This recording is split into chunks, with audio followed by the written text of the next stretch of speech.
was only 25, a ballet dancer in her prime who police say was fatally shot by her own husband in their Tempe home 2 years ago. Now, as this murder trial gets closer, an exclusive look into the case. ABC 15 investigator Ann Ryman is learning about the unusual strategy legal experts believe he's considering for his defense.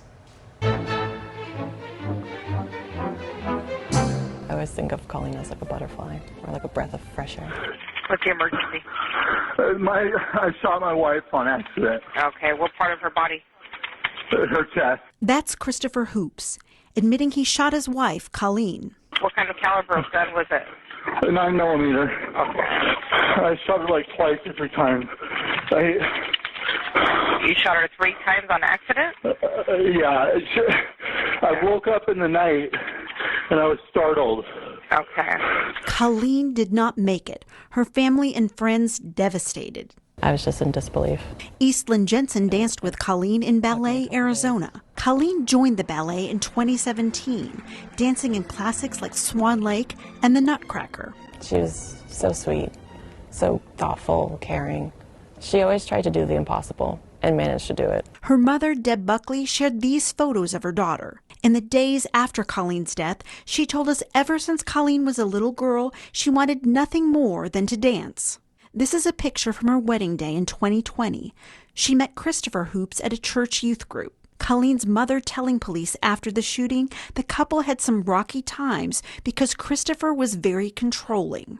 She said he did not want Colleen to get vaccinated against COVID-19, and that caused a strain in their relationship.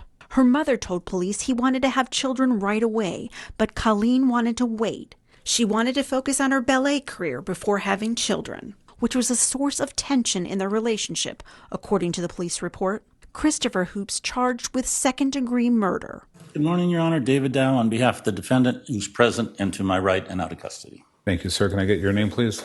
Christopher Hoops. Court records suggest his possible defense, according to legal experts. He told police he took medications for blood pressure and asthma, according to the police report.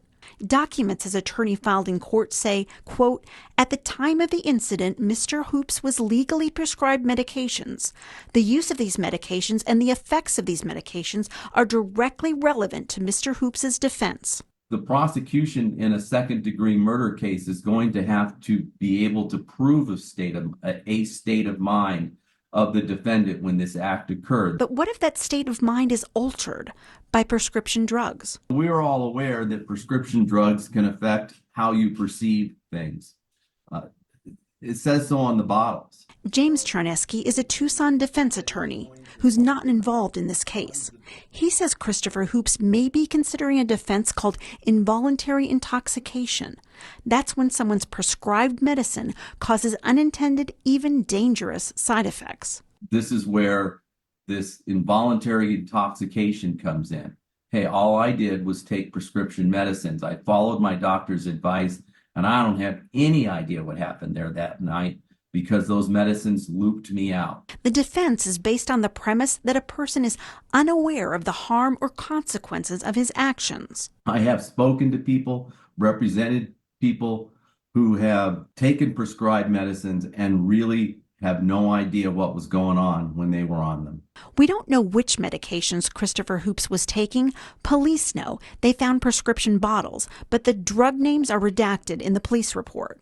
Hoops recently got permission from the court to hire a pharmacologist and a forensic psychiatrist as expert witnesses to help his case. He says in a court filing, those experts are needed to educate the jury on the medication uses and side effects and the effects on his mental state.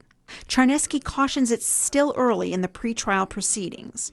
This doesn't mean this is what his defense is going to be. As he prepares for trial, Christopher Hoops is out of jail on bond, basically on house arrest with an ankle monitor.